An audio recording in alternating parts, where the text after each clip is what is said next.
Harish Academy Monsoon Offers. GPO, Group 2, SI, Constable, AP High Court Jobs and JLDL. Full course ఏదైనా 499 రూపాయలు మాత్రమే. Course validity 6 months. ఈ offer July 28 నుండి August 5 వరకు మాత్రమే. సులభంగా జాబ్ సాధించే విధంగా లెజెండరీ ఫ్యాకల్టీచే రూపొందించబడిన standard and updated online classes. 3 లక్షల మందికి పైగా పర్చేస్ చేసిన ఆన్లైన్ క్లాసెస్. మరెందుకు ఆలస్యం? వెంటనే హరీష్ అకాడమీ యాప్ ను డౌన్లోడ్ చేసుకోండి, విజయం సాధించండి. Harish, the best academy. Phone number 8341116915.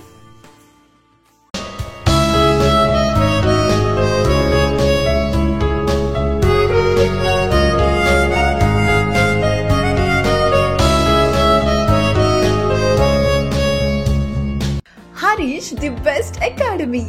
Hi everyone, welcome to Harish academy. ఈరోజు కరెంట్ అఫైర్స్లో భాగంగా ఈచ్ అండ్ ఎవ్రీ టాపిక్ను మనము డీటెయిల్గా డిస్కస్ చేసుకుందాం. ఇవాళ మన ఫస్ట్ టాపిక్ అగ్రికల్చర్ సెక్టార్కి సంబంధించి ప్రధానమంత్రి నరేంద్ర మోడీ గారు ఇవాళ ఉత్తరప్రదేశ్లోని వారణాసిలో పిఎం కిసాన్ సమ్మాన్ నిధి స్కీమ్కి సంబంధించి 20వ ఇన్స్టాల్మెంట్ నిధులను విడుదల చేయడం జరిగింది. 20వ విడత నిధులను విడుదల చేయడం జరిగింది. ఇక్కడ పిఎం కిసాన్ సమ్మాన్ నిధి స్కీమ్ గురించి మనం తెలుసుకోవాలి. నిన్న మనం డిస్కస్ చేసుకున్నాం. అగ్రికల్చర్ సెక్టార్కి సంబంధించి ప్రధానమంత్రి కిసాన్ సంపద యోజనకి 15th ఫినాన్స్ కమిషన్ సైకిల్కి సంబంధించి యూనియన్ క్యాబినెట్ 6,520 కోట్లు కేటాయించిందని చెప్పేసి నిన్న మనం తెలుసుకున్నాం. ఎప్పుడైనా అగ్రికల్చర్కి సంబంధించి ఏమైనా స్కీమ్స్ ఉన్నప్పుడు అవి ఎప్పుడు లాంచ్ చేశారు, అవి ఏ టైప్ ఆఫ్ స్కీమ్స్ అనే విషయాలను మనం తెలుసుకోవాలి. ఇప్పుడు ప్రధానమంత్రి కిసాన్ సమ్మాన్ నిధి ఇది 2019 ఫిబ్రవరిలో మొదలైంది స్కీమ్. 2019 ఫిబ్రవరి 2న ఈ స్కీమ్ను కేంద్ర ప్రభుత్వం లాంచ్ చేసింది. ఇది సెంట్రల్ సెక్టార్ స్కీమ్ అంటే కేంద్ర ప్రభుత్వ పథకము. ఈ స్కీమ్ కింద కేంద్ర ప్రభుత్వమే రైతులకు నిధులు అందిస్తుంది, ఆర్థిక సహకారం. ఇప్పుడు 20వ విడత నిధులు 20th ఇన్స్టాల్మెంట్ ఫండ్స్ని రిలీజ్ చేయడం జరిగింది వారణాసిలో. ఈ ఫండ్స్ అన్నీ కూడా డైరెక్ట్గా రైతుల అకౌంట్లోకి డైరెక్ట్ బెనిఫిట్ ట్రాన్స్ఫర్ ద్వారా రిలీజ్ అవుతాయి. ఇప్పుడు మరి ఎంత రిలీజ్ చేశారు, 20వ విడతలో ఎంత రిలీజ్ చేశారో తెలుసుకోవాలి. ఈ 20th ఇన్స్టాల్మెంట్లో భాగంగా 20,500 కోట్లకు పైగా ఓవర్ 20,500 crore రిలీజ్ చేయడం జరిగింది.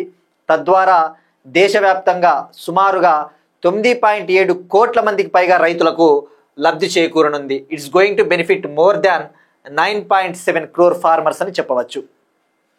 ఇక ఈ స్కీమ్ విషయానికి వస్తే ప్రధానమంత్రి కిసాన్ సమ్మాన్ నిధి, ఈ స్కీమ్నే పిఎం కిసాన్ స్కీమ్ అంటారు. దీన్ని 2019 ఫిబ్రవరి 2న లాంచ్ చేయడం జరిగింది. ఈ స్కీమ్ కింద ఎవ్రీ ఇయర్ సెంట్రల్ గవర్నమెంట్ రైతుల అకౌంట్లలోకి 6,000 రూపాయలు రిలీజ్ చేస్తుంది. ఎవ్రీ ఇయర్ పర్ యానం 6,000 రూపాయలు కేంద్ర ప్రభుత్వం అందిస్తుంది. ఈ 6,000 రూపాయలను 3 ఇన్స్టాల్మెంట్లలో అందించడం జరుగుతుంది. 4 నెలలకు ఒకసారి చొప్పున 3 ఇన్స్టాల్మెంట్లలో అందిస్తుంది.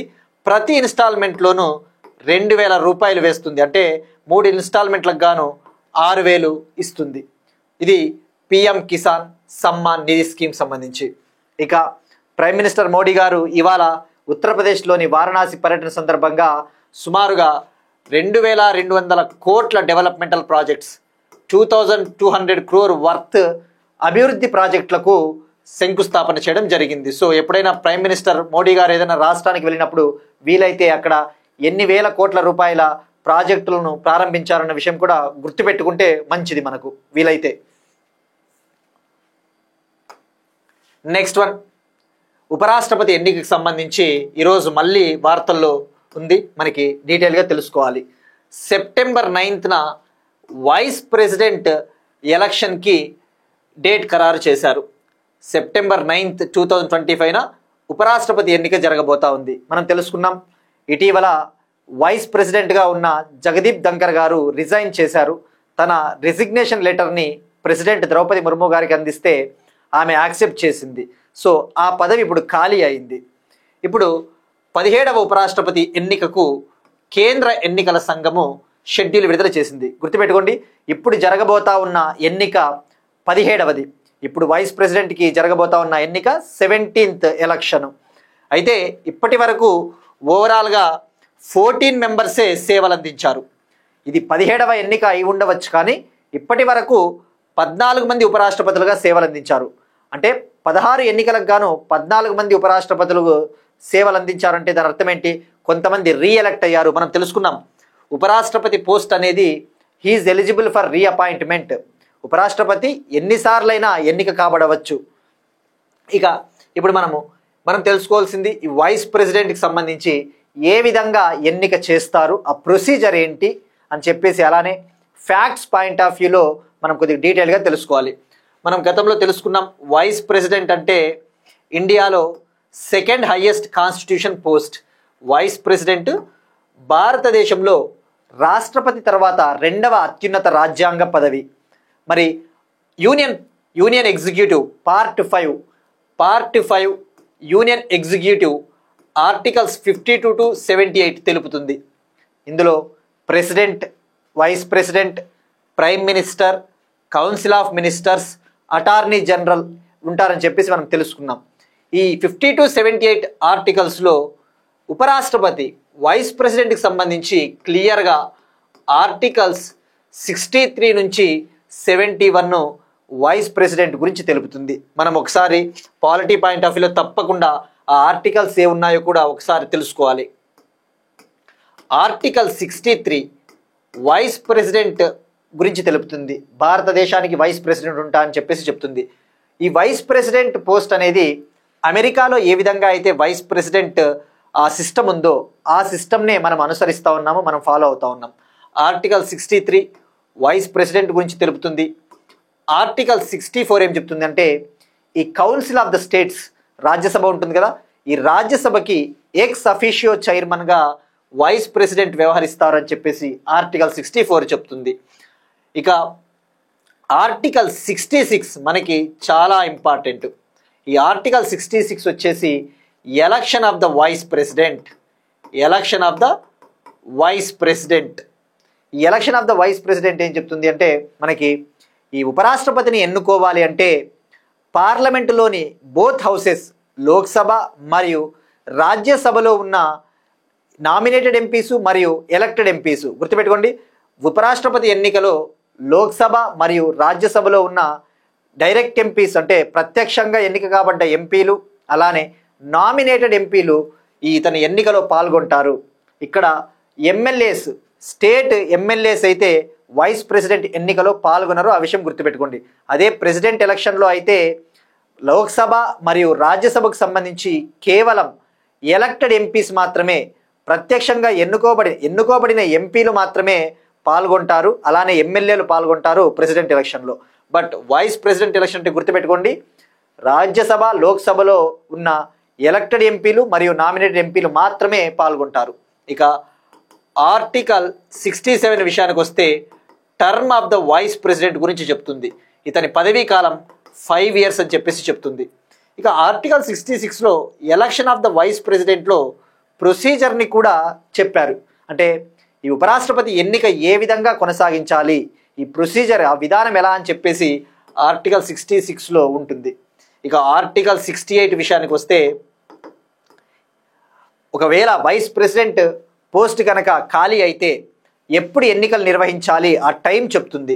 అంటే వైస్ ప్రెసిడెంట్ పదవీ కాలం ఇక ముగియనుంది అనుకుంటే ఆ పదవికి ఎన్నికను త్వరగా పెట్టాలి. గుర్తుపెట్టుకోండి, వైస్ ప్రెసిడెంట్ పదవి ఇంకొక 1 yearలో ముగిసిపోతుంది అనుకుందాం, లేదంటే ఒక 6 నెలలు 5 నెలలు, అంతలోపే ఆ వైస్ ప్రెసిడెంట్ పదవీ కాలం ముగిసిపోయే లోపే దానికి ఎన్నిక నిర్వహించాలి అని చెప్తుంది. కానీ ఇంత టైంలోపు పెట్టాలనేం చెప్పదు. ఏమని చెప్తుందంటే కేవలం వైస్ ప్రెసిడెంట్ ఆ పదవీ కాలం ముగిసేలోపు వీలైనంత త్వరగా ఎన్నిక పెట్టండి అని చెప్తుంది. కానీ ఇంత తప్పనిసరిగా ఇంత టైంలో పెట్టమని చెప్పేసి అయితే చెప్పదు. రాజ్యాంగంలో అది లేదు, అది గుర్తుపెట్టుకోండి. వాడు స్టేట్మెంట్స్లో ఇస్తాడు కన్ఫ్యూజ్ చేయడానికి. ఇక ఏమని చెప్తుందంటే ఆర్టికల్ 68 ఇందులో సబ్ క్లాస్ 1 ఏమని చెప్తుందంటే, వైస్ ప్రెసిడెంట్ పదవి అయిపోయేలోపు వీలైనంత త్వరగా ఎన్నిక నిర్వహించండి.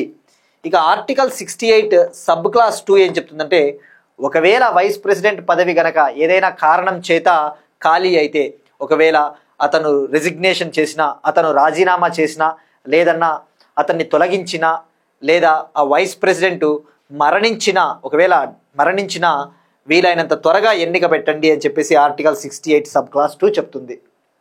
ఇక వైస్ ప్రెసిడెంట్ ఎలక్షన్కి సంబంధించి ఎలా ఎన్నిక కాబడతారు అని తెలుసుకునే ముందు ఏ చట్టం కింద ఇతన్ని ఎన్నిక కాబడతారు, ఏ చట్టం కింద ఎలక్ట్ చేస్తారు? ఎలక్షన్ కమిషన్ ఆఫ్ ఇండియా ఇటీవల వైస్ ప్రెసిడెంట్ ఎలక్షన్కి సంబంధించి రిటర్నింగ్ ఆఫీసర్ని కూడా నియమించింది. Rajya Sabha secretary general PC Modi గారిని నియమించిందన్న విషయం మనం తెలుసుకున్నాం. మరి వైస్ ప్రెసిడెంట్ని ఎలా నియమిస్తారు, ఎలా ఎన్నిక కాబడతాడు అంటే ఒక చట్టం ఉంది, presidential and vice presidential elections act 1952. Presidential మరియు వైస్ ప్రెసిడెన్షియల్ ఎన్నికల చట్టం 1952, అలానే presidential and vice presidential elections rules 1974. Presidential మరియు వైస్ ప్రెసిడెన్షియల్ ఎన్నికల నిబంధనలు రూల్స్ వచ్చేసి 1974 ఇయర్లు గుర్తుపెట్టుకోండి. దాని కింద ఈ 2 నిబంధనల కింద ఎన్నిక కాబడతాడు. ఒకవేళ మరి ఇప్పుడు ఒక డౌట్ రావచ్చు, వైస్ ప్రెసిడెంట్ ఎన్నిక విషయంలో ఏదైనా వివాదం వచ్చింది అనుకుందాం, ఏదైనా dispute, if there is any dispute arising out of the election of the vice president, ఎవరు నిర్ణయిస్తారు? ఇప్పుడు వైస్ ప్రెసిడెంట్ని ఎన్నిక చేసుకోవాలి అంటే ఎంపీలందరూ ఓట్లు వేస్తారు, ఎలక్టెడ్ ఎంపీస్, నామినేటెడ్ ఎంపీస్. ఏదైనా డిస్ప్యూట్ వివాదం తలెత్తింది అనుకుందాం, ఆ వివాదాన్ని ఎవరు పరిష్కరిస్తారు ఆ డిస్ప్యూట్ని అంటే సుప్రీంకోర్టు. గుర్తుపెట్టుకోండి, సుప్రీంకోర్టుకే ఆ అధికారం ఉంటుంది, సుప్రీంకోర్టు ఇచ్చే నిర్ణయమే ఫైనల్. మరి ఇప్పుడు సుప్రీంకోర్టు ఫర్ ఎగ్జాంపుల్ లోక్సభ నుంచి, రాజ్యసభ నుంచి ఎంపీలు అతన్ని ఎన్నుకుంటారు వైస్ ప్రెసిడెంట్ని. కొంతమంది ఎంపీలు హాజరు కారు అనుకుందాం ఓటింగ్కి, అంటే ఆ ఎలక్టోరల్ కాలేజీలో అందరు ఎంపీలు కూడా పాల్గొనటం లేదు ఆ ఎన్నికలో. ఇప్పుడు నేను పిటిషన్ వేయవచ్చా? ఈ ఎన్నికల ఇతని ఎలక్టోరల్ కాలేజీలో అందరు ఎంపీలు ఓటు వేయలేదు, కొందరు ఎంపీలు ఓటు వేయలేదు అని చెప్పేసి సుప్రీంకోర్టులో అది పిటిషన్ వేసినా అది చెల్లదు. పార్టీలకు అధికారం ఉండదు. ఇప్పుడు ఫర్ ఎగ్జాంపుల్ ఆ పార్టీకి అధికారం ఉండదు, తప్పకుండా నువ్వు వచ్చి ఈ ఉపరాష్ట్రపతి ఎన్నికలో పాల్గొనాలి అని చెప్పేసి ఆ విప్ జారీ చేసే అధికారము పార్టీకి ఉండదు, అది ఎంపీ ఇష్టము. సో అది గుర్తుపెట్టుకోండి ఆ పాయింట్. ఇక ఇది వైస్ ప్రెసిడెంట్ ఎన్నికకు సంబంధించి. ఇక ఎలా ఎన్నుకుంటారు? ఇక ఒకసారి చూస్తే ఇప్పుడు 17వ ఉపరాష్ట్రపతి ఎలక్టోరల్ కాలేజీ పరిధిలోకి రాజ్యసభ నుంచి 233 మంది ఎలక్టెడ్ ఎంపీలు ఉన్నారు, 12 మంది నామినేటెడ్ ఎంపీలు ఉన్నారు, 245. ఇక లోక్సభ నుంచి 543 మెంబర్స్ ఎంపీస్ ఉన్నారు, ఎలక్టెడ్ ఎంపీస్. అయితే ప్రస్తుతం రాజ్యసభలో 5 సీట్లు, లోక్సభలో 1 సీటు ఖాళీగా ఉన్నందున మిగిలిన 782 ఎంపీస్ ఉపరాష్ట్రపతి ఓటింగ్లో పాల్గొంటారట. ఇక ఇందులో ప్రతి సభ్యుడి ఓటు కూడా విలువ 1గానే ఉంటుంది, ప్రతి సభ్యుడి ఓటు విలువ 1గానే ఉంటుంది. ఇక ఆ ప్రొసీజర్ వచ్చేసి సింగిల్ ట్రాన్స్ఫరబుల్ ఓట్, రహస్య బ్యాలెట్ ద్వారా, సీక్రెట్ బ్యాలెట్ ద్వారా జరుగుతుంది దామాషా పద్ధతిలో. దీన్నే ప్రపోర్షనల్ రిప్రజెంటేషన్ సిస్టమ్ అంటారు. ఇక వీళ్ళు ఆ ఎన్నికలో ఓటేసినప్పుడు ఆ అభ్యర్థుల పేర్ల పక్కన, ఎవరైతే పోటీ చేస్తూ ఉన్నారో ఆ అభ్యర్థుల పేర్ల పక్కన తప్పకుండా ఓటర్లు తమ ప్రిఫరెన్స్ని తెలపాల్సి ఉంటుంది, తమ ప్రయారిటీని అంకెల రూపంలో, నంబర్స్ రూపంలో తెలపాల్సి ఉంటుంది. అంటే ఇప్పుడు నేను పలానా వ్యక్తిని ఎన్నుకోవాలనుకుంటున్నాను అనుకో, తప్పకుండా నేను ఆ ప్రిఫరెన్స్ 1, నాకు ఫస్ట్ ప్రయారిటీ 1 అనుకుంటే ఆ నెంబర్ వేయాల్సి ఉంటుంది ఆ అభ్యర్థుల పేర్ల పక్కన. అట్లా అక్షరాల్లో రాయకూడదు, ఇది ఉంటుంది ప్రొసీజర్. ఇక ఇందాక మనం చెప్పుకున్నట్టు విప్ జారీ చేసే అధికారం ఉండదు. ఇక ఇప్పటి వరకు ఉపరాష్ట్రపతులుగా 14 మంది చేశారు అని చెప్పేసి మనం తెలుసుకున్నాము. ఇది 17వ ఎన్నిక. ఇక ఎవరు ఎక్కువ కాలం చేశారు స్టాటిక్ పాయింట్ ఆఫ్ వ్యూ కూడా తెలుసుకోవాలి. ఫ్యాక్ట్స్ ఈ మధ్యన అబ్జర్వ్ చేస్తే కొన్ని యూపీఎస్సీ లాంటి ఎగ్జామ్స్లో కూడా మ్యాచ్ ద ఫాలోయింగ్లో డైరెక్ట్గా ఫ్యాక్ట్స్ అడుగుతూ ఉన్నాడు, ఎవరు ఎక్కువ కాలం ఉపరాష్ట్రపతిగా పనిచేశారు అటువంటివి. ఇక ఇప్పటి వరకు డాక్టర్ సర్వేపల్లి రాధాకృష్ణన్ గారు, ఈయన first vice president of India. Doctor Sarvepalli Radhakrishnan గారు, మహమ్మద్ హమీద్ అన్సారీ గారు అత్యధికంగా 10 ఏళ్ల చొప్పున ఉపరాష్ట్రపతి పదవిలో ఉన్నారు. గుర్తుపెట్టుకోండి, హమీద్ అన్సారీ, సర్వేపల్లి రాధాకృష్ణన్. ఇక అత్యల్ప కాలం అయితే చాలా లీస్ట్ టైం, చాలా తక్కువ కాలము ఉపరాష్ట్రపతి పదవిలో ఉన్నది వివి గిరి గారు. వివి గిరి గారు 1 year 355 days, 1 సంవత్సరం 355 రోజులు మాత్రమే పదవిలో ఉన్నారు. ఇక ఉపరాష్ట్రపతిగా పనిచేసిన వారిలో సర్వేపల్లి రాధాకృష్ణన్ గారు, జాకీర్ హుస్సేన్ గారు, వివి గిరి గారు, ఆర్ వెంకటరామన్ గారు, శంకర్ దయాల్ శర్మ గారు, కేఆర్ నారాయణన్ గారు రాష్ట్రపతులుగా అయ్యారు. ఇక కేఆర్ నారాయణన్ గారి తర్వాత ఎవరు కూడా ఒక్క ఉపరాష్ట్రపతి కూడా రాష్ట్రపతి స్థానానికి చేరుకోలేదట. సో ఇవి ఫ్యాక్ట్స్లో హెల్ప్ అవుతాయి మనకి.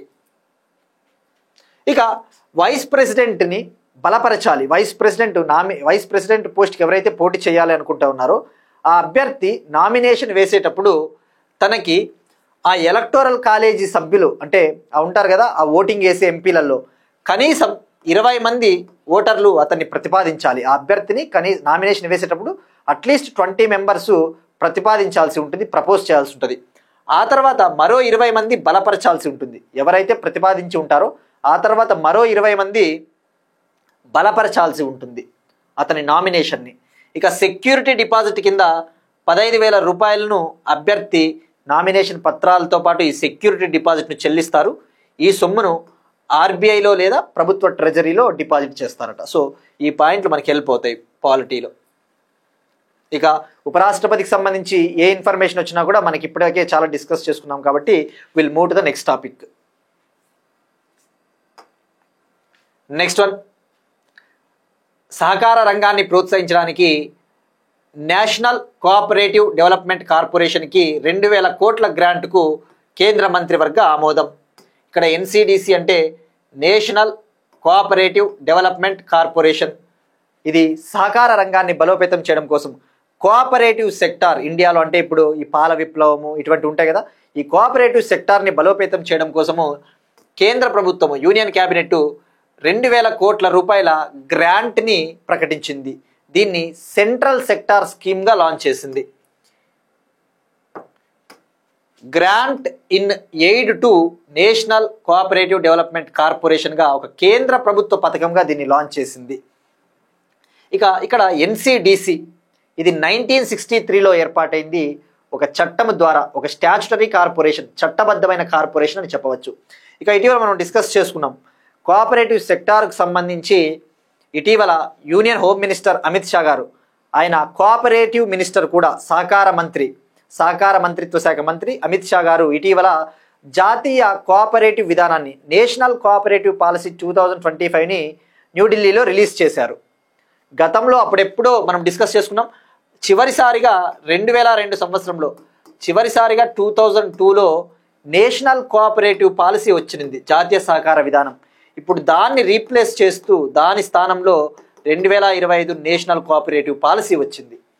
ఈ 2025 పాలసీని తయారు చేసింది 48 మంది సభ్యుల బృందము, 48 మెంబర్ కమిటీ. ఈ 48 మంది సభ్యుల బృందానికి నాయకత్వం వహించింది, హెడ్ చైర్మన్గా వ్యవహరించింది మాజీ యూనియన్ మినిస్టర్ సురేష్ ప్రభు గారు. ఇక already father of cooperative movement ఎవరో కూడా తెలుసుకున్నాం. ఇండియాలో ఈ కోఆపరేటివ్ మూమెంట్, ఈ సహకార ఉద్యమానికి పితామహుడిగా త్రిభువనదాస్ పటేల్ గారిని అభివర్ణిస్తారు. గుజరాత్కు చెందిన త్రిభువనదాస్ పటేల్, ఈయన పేరిట త్రిభువన్ సహకార్ యూనివర్సిటీకి సంబంధించి ఫౌండేషన్ స్టోన్ని కూడా ఇటీవల హోమ్ మినిస్టర్ అమిత్ షా గారు గుజరాత్లోని ఆనంద్ అనే ప్రాంతంలో ప్రారంభించారు, త్రిభువన్ సహకార యూనివర్సిటీ. ఇప్పుడు దీని విషయానికి వస్తే, ఈ స్కీమ్ విషయానికి 2025-26 నుంచి 28-29 కాలానికి గాను 2025 to 26 to 28 to 29 ఈ 4 ఏళ్ల కాలానికి గాను 2000 crore గ్రాంట్ని ఇవ్వడం జరిగింది. తద్వారా రాబోయే 4 ఏళ్లలో ఈ ఎన్సిడిసి సంస్థ ఓపెన్ మార్కెట్ నుంచి సుమారుగా 20,000 కోట్ల రుణాలను రైజ్ చేసి 20,000 కోట్ల రుణాలను పొందే అవకాశం కల్పిస్తుందంట ఈ పథకం. మరి ఎన్సిడిసి ఏం చేస్తుంది? ఎన్సిడిసి అనేది ఇండియాలో కోఆపరేటివ్ సెక్టార్ని అభివృద్ధి చేయడం కోసం లోన్స్ ఇస్తుంది సహకార సంఘాలకు, అది గుర్తుపెట్టుకోండి. తద్వారా ఇప్పుడు ఈ 2,000 కోట్లు గ్రాంట్ ఇవ్వడం ద్వారా, ఎన్సిడిసికి 2,000 కోట్లు గ్రాంట్ ఇవ్వడం ద్వారా దేశంలోని వివిధ సెక్టార్లలో ఉన్న 13,288 కోఆపరేటివ్స్లో ఎవరైతే సభ్యులుగా ఉన్నారో 13,288 కోఆపరేటివ్ సంఘాలలో సభ్యులుగా ఉన్న 2.9 కోట్ల మంది ప్రజలకు ఇది లబ్ధి చేకూరనుంది, బెనిఫిట్ కల్పించనుంది. నెక్స్ట్ వన్, బయోడైవర్సిటీ ఎన్విరాన్మెంట్కి సంబంధించి, వెట్లాండ్స్ కన్జర్వేషన్కి సంబంధించి, చిత్తడి నేలల కన్జర్వేషన్కి సంబంధించి Indo Burma Ramsar regional initiative, Indo Burma Ramsar regional initiative మనం నిన్న డిస్కస్ చేసుకున్నాం. రామ్సార్ చిత్తడి నేలలకు సంబంధించి COP15 సదస్సు, COP conference of parties to the Ramsar convention, COP15 సదస్సు జింబాబ్వేలోని విక్టోరియా ఫాల్స్లో జరిగింది. అక్కడ భారతదేశము ఒక రెజల్యూషన్ని, ఒక తీర్మానాన్ని ప్రవేశపెట్టింది చిత్తడి నేలను పరిరక్షించడానికి. ఆ తీర్మానానికి 172 కంట్రీస్, 172 దేశాలు మరియు 6 అంతర్జాతీయ సంస్థలు, 6 ఇంటర్నేషనల్ ఆర్గనైజేషన్స్ మద్దతు కూడా పలికాయని చెప్పేసి మనం తెలుసుకున్నాం. ఇప్పుడు ఆ సదస్సులో భాగంగానే, ఆ COP15 సదస్సులో భాగంగానే Indo Burma Ramsar regional initiative అనే ఒక ప్రోగ్రామ్ని లాంచ్ చేయడం జరిగింది. 5 ఏళ్ల కాలానికి గాను, 2025 నుంచి 2030 కాలానికి గాను. దీని ముఖ్య ఉద్దేశము ఇండో బర్మా ప్రాంతంలో ఈ వెట్లాండ్స్ని, చిత్తడి నేలలను సంరక్షించాలి, ప్రొటెక్ట్ చేయాలి, అవి లాస్ అవ్వకోకుండా చూడాలి అని చెప్పేసి. ఇక్కడ ఇండో బర్మా అనేది, ఇక్కడ ఇండో ఉంది కదా అని చెప్పేసి ఇక్కడ ఈ ఇనిషియేటివ్లో ఇండియా భాగమైంది అనేసి అనుకోకండి. ఇండో బర్మా అనేది మన సౌత్ ఈస్ట్ ఏషియా ఏదైతే ఉందో, Myanmar, Thailand, Cambodia, Laos, Vietnam, ఈ కంట్రీలు ఉన్న ప్రాంతాన్ని ఇండో బర్మా ప్రాంతం అంటారు. సబ్ కాంటినెంట్లో ఒకప్పుడు భాగం కాబట్టి. ఇది బయోడైవర్సిటీ హాట్స్పాట్ అనమాట. బయోడైవర్సిటీ హాట్స్పాట్ అంటే మీరు ఎకాలజీలో చదివే ఉంటారు, ఎన్విరాన్మెంట్లో. హాట్స్పాట్ అంటే జీవ వైవిధ్యము చాలా అద్భుతంగా ఉంటుంది అక్కడ. బయోడైవర్సిటీ, పక్షులు కావచ్చు, అన్ని రకరకాల మొక్కలు అవన్నీ. ఈ ఇండో బర్మా అనేది ప్రపంచంలో ఉన్న 36 బయోడైవర్సిటీ హాట్స్పాట్స్లో, ప్రపంచంలో ఉన్న ఇప్పటి వరకు వరల్డ్లో 36 బయోడైవర్సిటీ హాట్స్పాట్స్ ఉన్నాయి. 36 బయోడైవర్సిటీ హాట్స్పాట్స్, అందులో ఇది ఒకటి. ఇక ఇండియాలో ఈ బయోడైవర్సిటీ హాట్స్పాట్స్ విషయానికి వస్తే, హిమాలయ ప్రాంతం ఒక బయోడైవర్సిటీ హాట్స్పాటు, ఈ వెస్ట్రన్ ఘాట్స్, ఈ పశ్చిమ కనుమల ఒక బయోడైవర్సిటీ ప్రాంతము, ఇక్కడ ఉన్న ఇండో బర్మా ప్రాంతము, మ్యాన్మారు, థాయిలాండ్, కంబోడియా, ఈ ఇండో బర్మా ప్రాంతం కూడా ఒక బయోడైవర్సిటీ హాట్స్పాట్ అని చెప్పవచ్చు. ఇది ఇండియా కిందకి కూడా వస్తుంది, సబ్ కాంటినెంట్ కిందకి. హిమాలయాలు, వెస్ట్రన్ ఘాట్స్, ఈ సుందర్బన్స్ కూడా, ఇక్కడ ఉన్న సుందర్బన్స్ కూడా ఈ యొక్క బయోడైవర్సిటీ హాట్స్పాట్ అని చెప్పవచ్చు.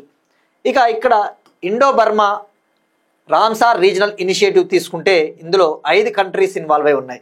5 కంట్రీస్, ఒకటి Myanmar, Thailand, Cambodia, Lao, Vietnam, ఈ 5 దేశాల విషయం గుర్తుపెట్టుకోండి. ఇక ఇటీవల థాయిలాండ్కి కంబోడియాకి మధ్య ఒక టెంపుల్ విషయమై సుమారుగా 1000 ఏళ్ల చరిత్ర కలిగిన ప్రే విహర్ అనే ఒక టెంపుల్కి సంబంధించి వివాదం కూడా ఈ 2 దేశాల మధ్య, వాడు అట్లా కూడా అడుగుతాడు, ఒక టెంపుల్కి సంబంధించి సరిహద్దు వివాదం, బార్డర్ డిస్ప్యూట్ ఏ దేశాల మధ్య వచ్చిందంటే ఈ 2 దేశాల మధ్య. నెక్స్ట్ వన్, సైన్స్ అండ్ టెక్నాలజీకి సంబంధించి ఒక research centre, human outer planet exploration research station, ISRO Ladakh కేంద్ర పాలిత ప్రాంతం, యూనియన్ టెరిటరీ అయిన లడఖ్లోని సోకర్ అనే ప్రాంతం వద్ద ఒక అనలాగ్ రీసెర్చ్ స్టేషన్ని ఏర్పాటు చేస్తూ ఉంది ఇస్రో ఒక అనలాగ్ రీసెర్చ్ స్టేషన్. ఇక్కడ అనలాగ్ రీసెర్చ్ స్టేషన్, దీని పేరే హ్యూమన్ ఔటర్ ప్లానెట్ ఎక్స్ప్లోరేషన్, తెలుగులో మానవ బాహ్యగ్రహ అన్వేషణ పరిశోధన కేంద్రం. అసలు ఏంటి అనలాగ్ స్టేషన్ అంటే ఏంటి? మనము 2027 ఫస్ట్ క్వార్టర్లో, 2027 ఫస్ట్ క్వార్టర్లో గగన్యాన్ మిషన్ని ప్రారంభించాలి, లాంచ్ చేయాలని చెప్పేసి ప్లాన్ చేస్తూ ఉన్నాం. 2040 కల్లా, 2040 కల్లా చంద్రుడిపైకి హ్యూమన్ని పంపాలి అని చెప్పేసి ప్లాన్ చేస్తూ ఉన్నామని చెప్పేసి ఇస్రో చైర్మన్ వి నారాయణన్ గారు ప్రకటించారు. మరి అటువంటి మిషన్స్ సక్సెస్ అవ్వాలి అంటే అక్కడ ఉన్న పరిస్థితులు ఏ విధంగా ఉన్నాయి, ఆ ఔటర్ ప్లానెట్లో, ఆ బాహ్య గ్రహాలలో, మార్స్ కావచ్చు, చంద్రుడు కావచ్చు, ఆ అంతరిక్షంలో ఎటువంటి క్లైమేట్ ఉంది, ఎటువంటి వాతావరణ పరిస్థితులు ఉన్నాయి, ఎటువంటి ఫిజికల్ ఎన్విరాన్మెంట్ ఉంది, భౌతిక పరిస్థితులు ఎలా ఉన్నాయని చెప్పేసి తెలుసుకోవాలి అంటే మనము సైంటిస్టులని సన్నద్ధం చేయాల్సి ఉంటుంది, సైంటిస్టులని ప్రిపేర్ చేయాల్సి ఉంటుంది. అందుకే కదా ఇటీవల యాక్సియామ్ 4 స్పేస్ మిషన్లో భాగంగా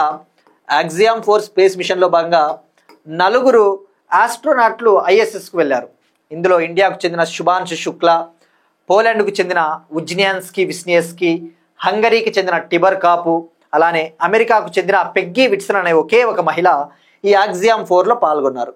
వాళ్ళు ఐఎస్ఎస్కి వెళ్ళారు. ఏం చేశారు? అక్కడ సుమారుగా 31 దేశాలకు చెందిన 60 ప్రయోగాలు అక్కడ నిర్వహించారు. అందులో ఒక ముఖ్యమైన ప్రయోగము మన శుభాంశు శుక్లా గారు, అతన్ని అక్కడ శుక్ష్ అని పిలిచారు. గుర్తుపెట్టుకోండి, అతనికి అక్కడ పెట్టిన పేరు శుక్ష్. ఆ శుక్ష్ అనే శుభాంశు శుక్లా ఏం చేశాడు? ఆయన ఆ ఐఎస్ఎస్లోకి వెళ్ళి ఒక ప్రయోగం చేశాడు. అక్కడ మైక్రోగ్రావిటీ ఎన్విరాన్మెంట్ ఉంటుంది, భారరహిత స్థితి, అంటే గురుత్వాకర్షణ శక్తి ఉండదు. అక్కడ వీళ్ళతో పాటు తీసుకెళ్లిన జాయ్ అనే ఒక హంస బొమ్మ కూడా, జాయ్ అనే ఒక డాల్ కూడా గాల్లో తేలియాడింది. అది మనం చూసాం. మరి అక్కడ ఎవరైతే ఆస్ట్రోనాట్లు వెళ్తారో వాళ్ళ మజిల్ అనేది డీజనరేట్ అవుతుంది. ఆ వాతావరణానికి వాళ్ళ కండరాలు కుచించుకుపోతాయి. లైక్ మస్కులర్ డీజనరేషన్ అంటారు. ఆ మస్కులర్ డీజనరేషన్, ఆ కండరాలు కుచించుకుపోవడాన్ని నివారించాలి, ప్రివెంట్ చేయాలి అంటే శుభాంశు శుక్లా ఒక ప్రయోగం కూడా చేశాడు, ఒక పదార్థం పైన, ఒక సబ్స్టెన్స్ పైన. మరి అక్కడెక్కడో మనం ప్రయోగాలు చేసి వాళ్ళు ఏ విధంగా వాళ్ళని సన్నద్ధం చేయాలి అంటే ముందుగానే ఆ బాహ్య గ్రహము, అటువంటి ఔటర్ ప్లానెట్స్లో ఉన్న వాతావరణాన్ని మనం ఇక్కడే భూమి మీద గనక కల్పించినట్టయితే, ఆ మార్స్ పైన ఉన్న వాతావరణము, చంద్రుడి పైన ఉన్న వాతావరణం, ఆ టైప్ ఆఫ్ ఎన్విరాన్మెంట్ని మనం భూమి పైనే గనక ఏర్పాటు చేసినట్టయితే వాళ్ళకి మనమే ఇక్కడ ట్రైనింగ్ ఇవ్వవచ్చు. అప్పుడు వాళ్ళు ఈజీగా సర్వైవ్ అవుతారు, ఈజీగా వాళ్ళు ఆ పరిస్థితులను ఎదుర్కొంటారన్న ముఖ్య ఉద్దేశమే ఈ అనలాగ్ రీసెర్చ్ స్టేషన్. గుర్తుపెట్టుకోండి, లడఖ్లోని సోకర్ అనే ప్రాంతం వద్ద. ఇక్కడ అబ్జర్వ్ చేస్తే మీరు ఇమేజ్లో ఇది లడఖ్లో ఏర్పాటు చేశారు. ఇది ఒక స్పేస్ క్రాఫ్ట్ మాదిరి ఉంది, ఒక ఇల్లు టైప్ నిర్మించారు, ఒక స్పేస్ క్రాఫ్ట్. ఇందులో ఆ వాతావరణం ఏర్పాటు చేసి ఉంటారు. ఇందులో భాగంగా 2 వ్యక్తుల్ని, 2 పర్సన్స్ని సెలెక్ట్ చేసింది ఇస్రో. సో వీళ్ళు ఏం చేస్తూ ఉన్నారు? అక్కడ పోయి పరిశోధనలు, అంటే 10 రోజుల పాటు వాళ్ళు అక్కడ తట్టుకుంటారు ఆ వాతావరణాన్ని. ఒకవేళ ఫ్యూచర్లో గగన్యాను చంద్రుడి దగ్గరికి వెళ్ళినా కూడా వాళ్ళకి ఆ ఎన్విరాన్మెంటు అలవాటు అయిపోయి ఉంటుంది. ఇక ఈ మిషన్ విషయానికి వస్తే, అనలాగ్ మిషన్లో ఎవరు భాగమై ఉన్నారు? ఇస్రోతో పాటు, గుర్తుపెట్టుకోండి, ఇస్రోతో పాటు ఐఐటి బాంబే కూడా ఇందులో, ఐఐటి బాంబే మరియు యూనివర్సిటీ ఆఫ్ లడఖ్ యూనివర్సిటీ ఈ అనలాగ్ స్టేషన్ని నిర్మించే పనిలో వీళ్ళు సహకారం అందించారు. University of Ladakh, ISRO, IIT Bombay. ఇక ఐఐటీల విషయానికి వస్తే, ఐఐటి ఖరగ్పూర్ స్టూడెంట్స్ ఆత్మహత్యలను, స్టూడెంట్స్ సూసైడ్స్ని నివారించడం కోసము చిన్న ఫ్యాన్స్ని ఏర్పాటు చేసింది. ఈ ఫ్యాన్స్ ఉరేసుకొని వీళ్ళు ఆత్మహత్యలు చేసుకుంటున్నారని చెప్పేసి ఐఐటి ఖరగ్పూర్ చిన్న సైజ్ ఫ్యాన్స్ని ఏర్పాటు చేసింది క్యాంపస్లలో. సో అట్లా గుర్తుపెట్టుకోండి. ఇక నెక్స్ట్ వన్, మనకి ఇది అనలాగ్ మిషన్కి సంబంధించి ఇన్ఫర్మేషన్. సో గుర్తుపెట్టుకోవాల్సింది హ్యూమన్ అవుటర్ ప్లానెట్ ఎక్స్ప్లోరేషన్. 10 రోజుల పాటు వీళ్ళు గడపబోతా ఉన్నారు. Next one, state specific. తెలంగాణకు సంబంధించి చేనేత అవార్డుకు వెల్ది రేఖ అనే మహిళ సెలెక్ట్ అయింది. కొండా లక్ష్మణ్ బాపూజీ అవార్డ్స్, ఇవి తెలంగాణ ప్రభుత్వము జాతీయ చేనేత దినోత్సవం సందర్భంగా, నేషనల్ హ్యాండ్లూమ్ డే ఆగస్ట్ 7 సందర్భంగా రాష్ట్ర స్థాయి చేనేత అవార్డులను ఇస్తూ ఉంది. State level handloom awards. ఈ అవార్డ్స్కి ఒక మహిళ, తొలి చేనేత కార్మికురాలు, ఫస్ట్ హ్యాండ్లూమ్ కార్మికురాలు సెలెక్ట్ అయింది. ఆమె పేరు వెల్ది రేఖ. ఈమె రాజన్న సిరిసిల్ల జిల్లాకు చెందిన చేనేత మహిళా కార్మికురాలు వెల్ది రేఖ. సో గుర్తుపెట్టుకోండి, Konda Laxman Bapuji awards. Next one, ఎకానమీకి సంబంధించి ఎఫ్డిఐ ట్రెండ్స్. ఇవి ఆల్రెడీ ప్రీవియస్ క్లాసెస్లో డిస్కస్ చేసుకున్నాం, బట్ ఇవాళ న్యూస్ పేపర్లో మళ్ళీ ఎఫ్డిఐల గురించి హైలైట్ చేశాడు. ఫారిన్ డైరెక్ట్ ఇన్వెస్ట్మెంట్స్, విదేశీ ప్రత్యక్ష పెట్టుబడులు. మనం చూస్తూ ఉన్నాం, ఆల్రెడీ ప్రపంచవ్యాప్తంగా టారిఫ్స్ ఎక్కువ అయిపోతూ ఉన్నాయి, ఈ సుంకాలు. అది మళ్ళీ డిస్కస్ చేద్దాం. ఇప్పుడు ఎఫ్డిఐల విషయానికి వస్తే, ఇక్కడ ఎఫ్డిఐలు తగ్గాయి 2023 ఇయర్తో పోల్చుకుంటే. 2024 సంవత్సరంలో ప్రపంచవ్యాప్తంగా విదేశీ ప్రత్యక్ష పెట్టుబడులు తగ్గినాయి అని చెప్పేసి UN conference on trade and development, UNCTAD సంస్థ, UN conference on trade and development తన వార్షిక నివేదికలో తన annual report world investment report అని చెప్పేసి ఎవ్రీ ఇయర్ విడుదల చేస్తుంది అంటాడు. ఈ రిపోర్ట్లో చెప్పింది 2023లో వరల్డ్ వైడ్ ప్రపంచవ్యాప్తంగా $1.76 ట్రిలియన్ ఎఫ్డిఐస్ వస్తే ప్రపంచవ్యాప్తంగా గ్లోబల్గా 1.76 లక్షల కోట్ల డాలర్ల ఎఫ్డిఐలు ప్రవహిస్తే 2024లో 11% తగ్గి $1.49 ట్రిలియన్ చేరుకున్నాయట. 2024లో 1.49 లక్షల కోట్లకు చేరుకున్నాయి. అంటే 2023తో పోల్చుకుంటే 24లో 11% తగ్గిందట. ఇక మరి ఎక్కడ ఎక్కువ తగ్గాయి? ఇక్కడ అబ్జర్వ్ చేస్తే యూరప్ కంట్రీస్లో తగ్గాయి. యూరప్లో 2023లో 43,900 కోట్ల డాలర్లు వస్తే 2024లో 18,200 కోట్ల డాలర్లు మాత్రమే వచ్చాయి. యూరప్లో తగ్గాయి. లాటిన్ అమెరికా, కరీబియన్ కంట్రీస్ అంటే ఇవి సౌత్ అమెరికా దేశాలు, బ్రెజిల్ ఉంటాయి కదా, పెరు, పరాగ్వే, ఉరుగ్వే, అవి ఇక్కడ కూడా కరీబియన్ ప్రాంతంలో కూడా ఎఫ్డిఐస్ తగ్గాయి. ఆసియా ప్రాంతంలో కూడా ఆసియా ఖండంలో కూడా తగ్గాయి. కానీ ఆఫ్రికాలో పెరిగాయి. గుర్తుపెట్టుకోండి, ఆఫ్రికాలో పెరిగాయి. నార్త్ అమెరికాలో కూడా పెరిగాయి. నార్త్ అమెరికా అంటే అమెరికా, కెనడా ఇవి వస్తాయి కదా, అక్కడ కూడా పెరిగాయి. బట్ మనకు తగ్గింది యూరప్, సౌత్ అమెరికా కంట్రీస్, ఏషియాలో తగ్గాయి. ఆ విషయం గుర్తుపెట్టుకోండి. ఇక ఈ టారిఫ్స్ విషయానికి వస్తే ట్రంప్ ఎస్టర్డే సుమారుగా 70కి పైగా దేశాలపైన టారిఫ్స్ సుంకాలు విధించాడు. ఇప్పుడు ఇండియా పైన కూడా 25% టారిఫ్ విధించాడు. ఇండియా ఏవైతే ప్రోడక్ట్స్ని ఎక్స్పోర్ట్ చేస్తుందో అమెరికాకి, భారతదేశ ఎగుమతుల పైన 25% సుంకాలను విధించాడు ట్రంప్.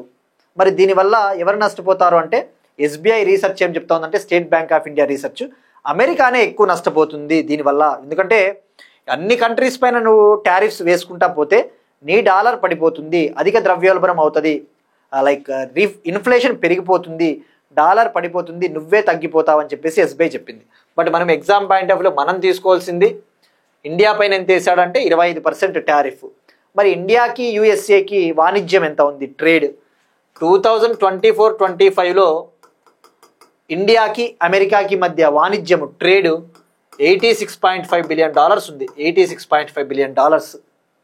బట్ ఇప్పుడు ఈ టారిఫ్స్ వల్ల, ఈ సుంకాల వల్ల $60 బిలియన్ తగ్గొచ్చు 2025-26లో అని చెప్పేసి చెప్పాడు ఎస్బీఐ రీసెర్చ్.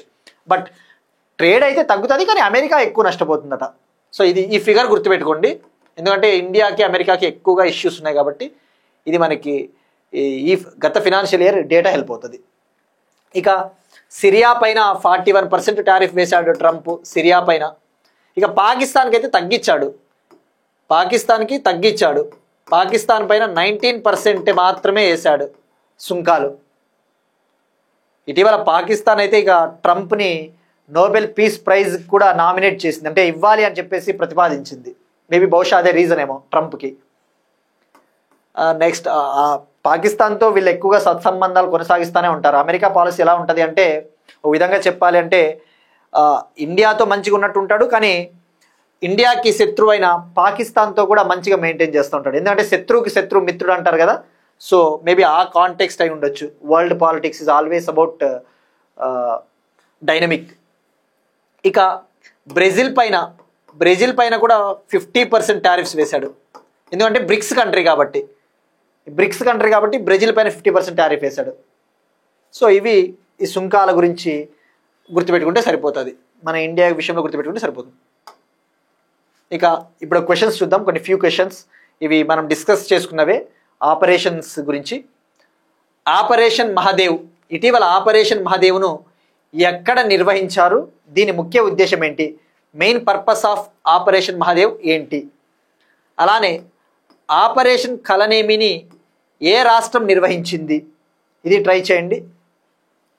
ఇక బయోడైవర్సిటీ, జీవ వైవిధ్యానికి సంబంధించి 2 కప్ప జాతులు, రార్చెస్టస్ జకోయిడ్, రార్చెస్టస్ జడోబ్ అనే 2 కప్ప జాతులను ఇటీవల ఏ రాష్ట్రంలో కనుగొన్నారు? మనం డిస్కస్ చేసుకున్నాం. ఇక ఇంపార్టెంట్ డేస్కి సంబంధించి ఇంటర్నేషనల్ టైగర్ డేని ఎప్పుడు సెలబ్రేట్ చేసుకుంటాం? అంతర్జాతీయ పులుల దినోత్సవం హింట్, ఇది జూలై నెలలోనే మనం సెలబ్రేట్ చేసుకుంటాం, జూలై నెలలోనే. మరి ఆ జూలైలో ఏ డేట్, ఇది ట్రై చేయండి. ఇక నిన్న అడిగిన క్వశ్చన్స్ వచ్చేసి, టెస్లా తన తొలి షోరూమ్ను ఇండియాలో తన తొలి షోరూమ్ని ఎక్కడ ప్రారంభించింది అంటే ముంబై. ఇది ఎలక్ట్రిక్ కార్ల కంపెనీ. టెస్లా అనేది ఎలక్ట్రిక్ కార్ల కంపెనీ, ఎలాన్ మస్క్కి చెందినది, స్పేస్ ఎక్స్ ఫౌండర్, అమెరికన్. ఇక సెకండ్ షోరూమ్ను వచ్చేసి ఢిల్లీలో లాంచ్ చేయబోతా ఉన్నారు. ఇక్కడ ముంబైలో లాంచ్ చేసిన షోరూంలో టెస్లా వై మోడల్ని ఇక్కడ ఆ కార్లని అమ్మబోతా ఉన్నారు. ఇక ఎగ్జామ్ 4 మిషన్లో భాగంగా నలుగురు వెళ్ళారు అని చెప్పేసి ఇందాకే తెలుసుకున్నాం. పోలాండ్కు చెందిన విస్నియస్కి, హంగరీకి చెందిన టిబర్ కాపు, అమెరికాకు చెందిన పెగ్గీ విట్సన్ అనే ఒకే ఒక మహిళ, ఇండియా నుంచి శుభాంశు శుక్ల. గుర్తుపెట్టుకోండి, అంతర్జాతీయ అంతరిక్ష కేంద్రం ఇంటర్నేషనల్ స్పేస్ స్టేషన్లోకి ఎంటర్ అయిన ఫస్ట్ ఇండియన్, ఇంటర్నేషనల్ స్పేస్ స్టేషన్లోకి ఎంటర్ అయిన తొలి భారతీయుడు శుభాంశు శుక్ల. బట్ స్పేస్లోకి అయితే ఓవరాల్గా అంతరిక్షంలోకి వెళ్ళిన రెండవ భారతీయుడు 41 ఏళ్ల క్రితం రాకేష్ శర్మ వెళ్ళాడు. 1984లో రష్యాకు చెందిన సోయజ్ అనే స్పేస్ క్రాఫ్ట్ ద్వారా. 41 ఏళ్ల తర్వాత అంతరిక్షంలోకి ఎంటర్ అయిన వాడు శుభాంశు శుక్ల. కానీ అంతర్జాతీయ అంతరిక్ష కేంద్రంలోకి ఎంటర్ అయిన తొలి భారతీయుడు మాత్రం శుభాంశు శుక్ల. ఆ విషయం గుర్తుపెట్టుకోండి. ఇక నెక్స్ట్ వన్, స్పేస్ టెక్నాలజీకి సంబంధించి BlueBird communication satellite, BlueBird communication ఉపగ్రహం ఇటీవల మనం డిస్కస్ చేసుకున్నాం. ఇండియాకి అమెరికాకి సంబంధించి ఒక joint project Nisar satellite. NASA ISRO synthetic aperture radar అనే ఒక ఎర్త్ అబ్జర్వేషన్ శాటిలైట్ భూ పరిశీలన ఉపగ్రహాన్ని GSLV F-16 లాంచ్ వెహికల్ ద్వారా లాంచ్ చేశారు. భూమికి 743 కిలోమీటర్ల ఎత్తులో కక్షలో ప్రవేశపెట్టారు అని చెప్పేసి తెలుసుకున్నాం. అది ప్రపంచంలోనే మొట్టమొదటి డ్యూయల్ ఫ్రీక్వెన్సీ రాడార్ శాటిలైట్ తెలుసుకున్నాం. అందులో ఆ నిసార్ శాటిలైట్లో ఎల్ బ్యాండ్ అనే ఫ్రీక్వెన్సీని నాసా అందించింది, ఎస్ బ్యాండ్ రాడార్ని ఇస్రో అందించిందని చెప్పేసి తెలుసుకున్నాం. మరి ఇప్పుడు ఇండియాకి అమెరికాకి మధ్య ఇంకొక స్పేస్ టెక్నాలజీకి సంబంధించి బ్లూబర్డ్ అనే కమ్యూనికేషన్ శాటిలైట్ని రాబోయే 3 లేదా 4 నెలల్లో శ్రీహరికోట వద్ద ఉన్న సతీష్ ధావన్ స్పేస్ సెంటర్ షార్ నుంచి లాంచ్ చేస్తామని చెప్పేసి ఇస్రో చైర్మన్ వి నారాయణన్ గారు ప్రకటించారు. ఈ బ్లూబర్డ్ కమ్యూనికేషన్ శాటిలైట్ని అమెరికాకు చెందిన AST స్పేస్ మొబైల్ అనే ఒక స్పేస్ కంపెనీ దీన్ని డెవలప్ చేసింది. దీని వెయిట్ వచ్చేసి 6,500 కేజీలు, 6,500 కేజీ. దీన్ని లాంచ్ వెహికల్ మార్క్ 3 రాకెట్ను ఉపయోగించి కక్షలోకి ప్రవేశపెట్టబోతా ఉన్నారు. మరి ఈ లాంచ్ వెహికల్ మార్క్ 3నే గతంలో GSLV మార్క్ 3గా పిలిచేవాళ్ళు. GSLV mark 3. ఈ GSLV అంటే geosynchronous satellite launch vehicle mark 3. ఇది ఇండియన్ బాహుబలి రాకెట్ అంటారు. ఎందుకంటే ఇది అధిక బరువున్న పేలోడ్లను, శాటిలైట్లను కక్షలోకి మోసుకుని పోయే సామర్థ్యము GSLV రాకెట్కు ఉంటుంది. గుర్తుపెట్టుకోండి, LVM-3. ఈ GSLVలో ఎన్ని స్టేజెస్ ఉంటాయి? 3 స్టేజెస్ ఉంటాయని కూడా తెలుసుకున్నాం మనము. అప్పర్ స్టేజ్ వచ్చేసి క్రయోజనిక్ స్టేజ్ ఉంటుంది. ఇక PSLV అయితే 4 స్టేజెస్. ఇక కమ్యూనికేషన్ శాటిలైట్స్ పర్పస్ ఏంటి, ఉద్దేశము? ఇవి బ్రాడ్బ్యాండ్ సర్వీసెస్, DTH అటువంటి కమ్యూనికేషన్ సేవలను అందిస్తాయి ఈ శాటిలైట్లు. నెక్స్ట్ వన్, 71వ జాతీయ చలనచిత్ర అవార్డులు, 71st నేషనల్ ఫిల్మ్ అవార్డ్స్ 2025 విన్నర్స్ని, విజేతల్ని union ministry of information broadcasting మంత్రిత్వ శాఖ న్యూఢిల్లీలో ప్రకటించింది. ఆ అవార్డుల విజేతలు మనం తెలుసుకుందాం. ఇందులో బెస్ట్ ఫీచర్ ఫిల్మ్గా, ఉత్తమ చలనచిత్రంగా 12th ఫెయిల్ మూవీ ఈ 12th ఫెయిల్ మూవీకి ఉత్తమ చిత్రంగా అవార్డు వచ్చింది. ఈ సినిమాలో 12th ఫెయిల్ అయిన ఒక విద్యార్థి ఏ విధంగా IPS ఆఫీసర్ అయ్యాడు అని చెప్పేసి చాలా మోటివేషనల్ ఫిల్మ్ ఇది. సో ఇది తప్పకుండా చూడని వాళ్ళు ఉంటే 12th ఫెయిల్ మూవీ. ఇక బెస్ట్ యాక్టర్ విషయానికి వస్తే షారుఖ్ ఖాన్, జవాన్ అనే మూవీకి షారుఖ్ ఖాన్ గారికి వచ్చింది. అలానే ఆయనతో పాటు ఈ 12th ఫెయిల్ మూవీలో హీరోగా నటించిన విక్రాంత్ మస్సే, 12th ఫెయిల్ మూవీలో నటించిన విక్రాంత్ మస్సే, వీళ్ళిద్దరికీ ఉత్తమ నటుడు best actor award. Best actress ఉత్తమ హీరోయిన్ వచ్చేసి రాణి ముఖర్జీ. ఈమె మిసెస్ చటర్జీ వర్సెస్ నార్వే అనే మూవీలో నటించినందుకు గాను ఈమెకు వచ్చింది. ఇక బెస్ట్ డైరెక్టర్గా ఉత్తమ దర్శకుడు ద కేరళ స్టోరీ అనే సినిమాను తీసిన Sudipto Sen. Best popular film ఉత్తమ ప్రజాదరణ పొందిన చిత్రం వచ్చేసి రాకీ ఆర్ రాణీకి ప్రేమ్ కహానీ. ఇక తెలుగు విషయానికి వస్తే తెలుగు విభాగంలో తెలుగు ఫిల్మ్స్కి 7 అవార్డులు వచ్చాయి. ఈ జాతీయ చలనచిత్ర అవార్డులలో తెలుగు సినిమాలకు 7 అవార్డులు వచ్చాయి.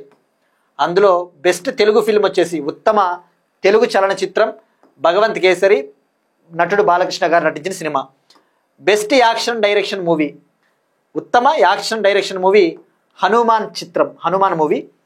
ఇక బలగం సినిమాలోని ఒక సాంగ్కి బలగం సినిమాలోని సాంగ్కి ఉత్తమ గేయ రచయితగా కాసర్ల శ్యామ్ అనే అతనికి అవార్డు లభించింది. ఇక ఇవన్నీ చాలా ఉంటాయి. ఇందులో ఉత్తమ స్టంట్ కొరియోగ్రఫీ, ఉత్తమ సంగీత దర్శకత్వము అంటే మనకి అవసరం లేదు, మనకి మెయిన్గా ఇవి సరిపోతాయి. బట్ ఇవన్నీ కూడా చాలా ఉంటాయి, మీకు ఓపిక ఉంటే చదువుకోవచ్చు. ఇవన్నీ స్క్రీన్ షాట్ తీసుకోండి, హెల్ప్ అవుతుంది. బట్ మనకి ఎప్పుడైనా కూడా best film, best actor, best actress, best director, best popular film మన తెలుగు కేటగిరీలో ఇవి సరిపోతాయి. ఇక అడిషనల్ ఇన్ఫర్మేషన్గా ఇది హెల్ప్ అవుతుంది. ఉత్తమ నేపథ్య గాయకుడు అని చాలా ఉంటాయి, but unnecessary in my view. Next one కల్చర్కి సంబంధించి రాజస్థాన్లో 4500 సంవత్సరాల నాటి హరప్పా నాగరికత అవశేషాలు లభ్యం. రాజస్థాన్లోని జైసల్మేర్ డిస్టిక్ థార్ డిజర్ట్ ప్రాంతంలో, ఈ థార్ ఎడారి ప్రాంతంలో తొలిసారిగా హరప్పా కాలానికి చెందిన ఒక ప్రాంతాన్ని గుర్తించారు. ఇది 4500 సంవత్సరాల కాలం నాటిదట. దీని పేరు వచ్చేసి రటాడియా రీ డేరీ అనే ప్రాంతంగా గుర్తించారు. గుర్తుపెట్టుకోండి, ఇది హరప్పా సైట్. ఇక హరప్పా అంటే దీన్నే ఇండస్ వ్యాలీ సివిలైజేషన్ అంటారు. సింధు నాగరికత, ఈ సింధు నాగరికత ఎప్పుడు 2500 బీసీ నుంచి 1500 బీసీ అప్రాక్సిమేట్లీ ఇప్పటి వరకు కొనసాగింది. 2500 బీసీ టు 1500 బీసీ. ఇక హరప్పా నాగరికతలో మనకి ముఖ్యమైన ప్రాంతాలు ఏముంటాయి, మనం హిస్టరీలో చదువుతాం. ఏన్షియంట్ హిస్టరీ, ప్రాచీన చరిత్రలో హరప్పా ప్రాంతాలు వచ్చేసి హరప్పా, మొహెంజోదారో, చాన్హుదారో, లోతల్ వచ్చేసి గుజరాత్లో ఉంటుంది, కాళీబంగన్, అలానే బానావలి, ఇవన్నీ కూడా హరప్పా ప్రాంతాలు. ఈ హరప్పా ప్రాంతాన్నే బ్రాంజ్ ఏజ్ సివిలైజేషన్ అని కూడా అంటారు. అంటే ఇది కాంస్య యుగము బ్రాంజ్ ఏజ్. మరి హరప్పా, మొహెంజోదారో ఇవన్నీ కూడా ఇప్పటి పాకిస్తాన్లో ఉన్నాయి. హరప్పా, మొహెంజోదారో సైట్లు. ఇక్కడ లోతల్ గుజరాత్లో హరప్పా ప్రాంతము. కాళీబంగన్ రాజస్థాన్, గుర్తుపెట్టుకోండి, కాళీబంగన్ ఏ స్టేట్ అంటే రాజస్థాను. బానావలి హర్యానా. ఇవి సరిపోతాయి మనకి. సో ఇప్పుడు రతాదియా రీ డేరీ అనేది రాజస్థాన్, జైసల్మేర్ జిల్లా, థార్ డిజర్ట్. ఇలా ఉంటాయి వాళ్ళు వాడిన పనిముట్లు, వాళ్ళు వాడిన ఇవన్నీ కూడా టూల్స్ అని చెప్పవచ్చు. Next one Lokmanya Tilak national award. Lokmanya Tilak జాతీయ అవార్డు 43వ లోకమాన్య తిలక్ జాతీయ award union roads and transport minister, రోడ్లు మరియు హైవేల మంత్రి నితిన్ గడ్కరీ గారికి ఈ అవార్డు లభించింది. ఈ అవార్డుని పూణేలో ఇవ్వడం జరిగింది. నిన్న ఆగస్ట్ ఫస్ట్ లోకమాన్య తిలక్, ఈయన బాలగంగాధర్ తిలక్ కదా, ఈయన జాతీయ ఉద్యమంలో పాల్గొన్నవాడు, జాతీయ ఫ్రీడమ్ స్ట్రగుల్లో పాల్గొన్న అతను. ఈ ఆగస్ట్ 1 ఇతని డెత్ యానివర్సరీ, వర్ధంతి సందర్భంగా నిన్న ఈ అవార్డుని ఇవ్వడం జరిగింది. ఈ అవార్డుని Lokmanya Tilak Smarak trust every year, ప్రతి సంవత్సరం ఆగస్ట్ 1న ఇవ్వడం జరుగుతుంది. మరి బాలగంగాధర్ తిలక్ విషయానికి వస్తే లాల్ బాల్ పాల్ అనే ఒక ట్రయో ఉంటుంది. మీరు మోడర్న్ హిస్టరీలో చదువుతారు. లాల్ బాల్ పాల్, ఈ లాల్ బాల్ పాల్ అంటే ఎవరు? లాలా లజపత్ రాయ్, బాల గంగాధర్ తిలక్, బిపిన్ చంద్రపాల్. వీళ్ళు ముగ్గురు కూడా అతివాదులు, ఎక్స్ట్రీమిస్టులు. వీళ్ళు ముగ్గురు కూడా స్వాతంత్ర ఉద్యమంలో పాల్గొన్నారు. వీళ్ళు అతివాదులు. మరి బాల గంగాధర్ తిలక్ విషయానికి వస్తే ఈయన మహారాష్ట్ర ప్రాంతానికి చెందినవారు. మహారాష్ట్ర ఈయనది స్వస్థలం, బర్త్ ప్లేస్. ఈయన 1893లో మహారాష్ట్రలో గణేష్ ఫెస్టివల్ని ప్రారంభించారు. జాతీయ ఉద్యమాన్ని ప్రోత్సహించడం కోసము, ప్రజలందరినీ కలుపుకొని పోయేలా చెయ్యాలి అని చెప్పేసి ప్రజల్లో జాతీయతా భావాన్ని, ఐకమత్యాన్ని పెంపొందించడం కోసము గణేష్ ఫెస్టివల్ని ప్రారంభించారు 1893లో. ఇప్పుడు ఈ గణేష్ ఫెస్టివల్నే ఇటీవల మహారాష్ట్ర గవర్నమెంటు స్టేట్ ఫెస్టివల్గా, రాష్ట్ర పండుగగా ప్రకటించిందన్న విషయం కూడా మనం తెలుసుకున్నాం. ఇక బాల్ గంగాధర్ తిలక్ విషయానికి వస్తే ఈయన ఒక స్లోగన్ ఇస్తాడు, Swaraj is my birth right, Swaraj is my birth right, I will have it అంటాడు. ఈ స్లోగన్ చాలా important. Swaraj is my birth right, I will have it, I will have it అంటే ఈ స్వరాజ్యము అనేది నా జన్మ హక్కు, నేను దీన్ని సాధించి తీరుతాను అని చెప్పేసి చెప్తారు ఇన్ని. సో ఇది మనకి బాల గంగాధర్ తిలక్ సంబంధించిన ఇన్ఫర్మేషన్. సో ఇక్కడ ఈ అవార్డు గుర్తుపెట్టుకుంటే ఎవరికి వచ్చిందని. నెక్స్ట్ వన్, ఫెస్టివల్స్, కల్చర్కి సంబంధించి రాష్ట్రాల సంస్కృతి. మేఘాలయ పైనాపిల్ ఫెస్టివల్ని ప్రారంభించింది. న్యూఢిల్లీలో మొదలైంది. ఇది న్యూఢిల్లీలో మేఘాలయ గవర్నమెంటు 1 ఆగస్ట్ నుంచి 3 ఆగస్ట్ వరకు, 1వ తారీఖు నుంచి 3వ తారీఖు ఆగస్టు వరకు న్యూఢిల్లీలోని ఢిల్లీ హాత్ వద్ద ఈ పైనాపిల్ ఫెస్టివల్ని నిర్వహిస్తూ ఉంది. దీనికి ప్రధాన కారణము ఈ మేఘాలయ స్టేట్ అనేది ఏ విధంగా అగ్రికల్చర్లో, ఈ వ్యవసాయ రంగంలో, పండ్ల రంగంలో, ఫ్రూట్ ప్రొడక్షన్లో మేము దూసుకుపోతున్నామని చెప్పేసి దేశానికి ఒక రోల్ మోడల్గా నిలవాలని చెప్పేసి ఈ ఫెస్టివల్ని, ఈ ఈవెంట్ని నిర్వహిస్తూ ఉంది. ఇక మేఘాలయ అంటేనే north east state. North east states sister states ఉంటాయి. ఓవరాల్గా 8 అష్టలక్ష్మి స్టేట్స్ అంటారు. ఇందులో 7 సిస్టర్ స్టేట్స్ వచ్చేసి 7 సిస్టర్ స్టేట్స్ అస్సాం, అరుణాచల్ ప్రదేశ్, నాగాలాండ్, మణిపూర్, మిజోరం, త్రిపుర, మేఘాలయ. ఈ సిక్కింతో కలిపితే అష్టలక్ష్మి రాష్ట్రాలు అంటారు. ప్రధానమంత్రి నరేంద్ర మోడీ గారు పెట్టిన పేరు ఇది, అష్టలక్ష్మి రాష్ట్రాలు. సో అది గుర్తుపెట్టుకోండి. ఎవరిచ్చారు ఈ అష్టలక్ష్మి స్టేట్స్ అనే పదం అంటే మోడీ గారు. ఇక మేఘాలయ చీఫ్ మినిస్టర్ విషయానికి వస్తే కాన్రాడ్ సంగ్మా గారు చీఫ్ మినిస్టర్గా ఉన్నారు. ఇక ఇలాంటి ఫెస్టివల్స్ విషయానికి వస్తే ఇది పైనాపిల్ ఫెస్టివల్ ఇది 3వ ఎడిషన్. ఇది 3వ ఎడిషన్. గతంలో ఆల్రెడీ 2 ఎడిషన్లు నిర్వహించింది, ఇది 3వ ఎడిషన్. ఇక ఇటువంటి ఫెస్టివల్స్ విషయానికి వస్తే నాగాలాండ్ హార్న్బిల్ ఫెస్టివల్ నిర్వహిస్తుంది ఎవ్రీ ఇయర్. హార్న్బిల్ ఫెస్టివల్ అంటే అది గ్రేట్ హార్న్బిల్ పక్షి గురించి మనం తెలుసుకున్నాం. ఆ హార్న్బిల్ ఫెస్టివల్ని నిర్వహించేది నాగాలాండ్. నెక్స్ట్ వన్, అపాయింట్మెంట్స్కి సంబంధించి రైల్వే ప్రొటెక్షన్ ఫోర్స్ డైరెక్టర్ జనరల్గా బాధ్యతలు స్వీకరించిన శ్రీమతి సోనాలి మిశ్రా గారు ఐపీఎస్. రైల్వే ప్రొటెక్షన్ ఫోర్స్, ఈ రైల్వే ప్రొటెక్షన్ ఫోర్స్ అనేది ఈ రైల్వేస్ మంత్రిత్వ శాఖ కింద ఉండే ఒక సెంట్రల్ ఆర్మ్డ్ పోలీస్ ఫోర్స్ అని చెప్పవచ్చు. రైల్వేస్ మంత్రిత్వ శాఖ కింద ఉండే సెంట్రల్ ఆర్మ్డ్ పోలీస్ ఫోర్సు. ఇది రైల్వేలకు సంబంధించి భద్రతను పర్యవేక్షిస్తూ ఉంటుంది, రైల్వే ప్రొటెక్షన్ ఫోర్స్. ఇది ఏర్పాటైనప్పటి నుంచి దీని హిస్టరీలో, ఆర్పిఎఫ్ హిస్టరీలో తొలిసారిగా ఒక మహిళ డైరెక్టర్ జనరల్గా పదవి చేపట్టబోతా ఉంది. For the first time A women is going to head railway protection force అని చెప్పవచ్చు. ఆమె పేరు మిసెస్ సోనాలి మిశ్రా గారు ఐపీఎస్. ఇక ఈ రైల్వే ప్రొటెక్షన్ ఫోర్సు 1872లో ఫార్మ్ అయిందని చెప్పవచ్చు, ఏర్పడిందని చెప్పవచ్చు. నెక్స్ట్ వన్, స్పోర్ట్స్కి సంబంధించి భారత ఫుట్బాల్ కోచ్గా జమీల్. ఇది మనకి కొన్నిసార్లు స్టాటిక్ పాయింట్ ఆఫ్ వ్యూ వెళ్ళిపోతాయి. భారత పురుషుల ఫుట్బాల్ జట్టుకు, ఇండియన్ మేల్ ఫుట్బాల్ టీంకు చీఫ్ కోచ్గా ఖలీద్ జమీల్ గారు ఎంపికయ్యారట. జాతీయ జట్టుకు, నేషనల్ టీంకు ఒక భారతీయుడు చీఫ్ కోచ్గా నియమితుడు అవ్వడం 13 ఏళ్లలో ఇదే తొలిసారట. అప్పుడెప్పుడో చివరిసారిగా 2011లో సావియో మెదీరా అనే ఆయన చివరిసారిగా ఒక భారతీయుడు పురుషుల ఫుట్బాల్ టీంకి చీఫ్ కోచ్గా పనిచేశారు. ఇప్పుడు ఖలీద్ జమీల్, ఆ పేరు గుర్తుపెట్టుకోండి, ఖలీద్ జమీల్. ఇక అదే ఇండియన్ క్రికెట్ టీం విషయానికి వస్తే భారత పురుషుల క్రికెట్ జట్టుకు కెప్టెన్గా అయితే టెస్టులకి శుభ్మన్ గిల్ ఉన్నాడు. ఇక కోచ్గా, చీఫ్ కోచ్గా గౌతమ్ గంభీర్ ఉన్నాడు. ఆ విషయం గుర్తుపెట్టుకోండి, గౌతమ్ గంభీర్. ఇవి ఇవాల్టి కరెంట్ అఫైర్స్. మనం ఒకసారి క్విక్గా రీక్యాప్ చూద్దాం. పిఎం కిసాన్ సమ్మాన్ నిధి 20వ విడత నిధుల విడుదల. సెప్టెంబర్ 9న ఉపరాష్ట్రపతి ఎన్నిక ప్రొసీజర్. సహకార రంగాన్ని ప్రోత్సహించడానికి నేషనల్ కోఆపరేటివ్ డెవలప్మెంట్ కార్పొరేషన్కి 2000 crore గ్రాంట్ ఇన్ ఎయిడ్కు కేబినెట్ ఆమోదం.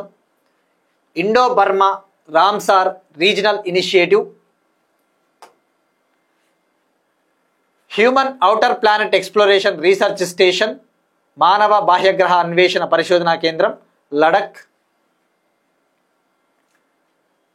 బెల్దిరేఖకు కొండా లక్ష్మణ్ బాపూజీ అవార్డు తెలంగాణ. 2024లో తగ్గిన ఎఫ్డిఐలు. World investment report 2025 UNCTAD. Bluebird communication satellite India America సహకారంతో. 71వ నేషనల్ ఫిల్మ్ అవార్డ్స్ 2025 విన్నర్స్. రాజస్థాన్లో లభ్యమైన 4005 years సంవత్సరాల నాటి హరప్పా నాగరికత అవశేషాలు. 43వ లోకమాన్య తిలక్ నేషనల్ అవార్డు నితిన్ గడ్కరీ గారికి లభించింది. 3వ ఎడిషన్ పైనాపిల్ ఫెస్టివల్ను నిర్వహించిన Meghalaya. Railway protection force director జనరల్గా బాధ్యతలు స్వీకరించిన శ్రీమతి సోనాలి మిశ్రా గారు ఐపీఎస్, తొలిసారిగా ఒక మహిళ. భారత ఫుట్బాల్ కోచ్గా Jamil. That's it. These are today's current affairs. Will meet you again tomorrow and thank you everyone.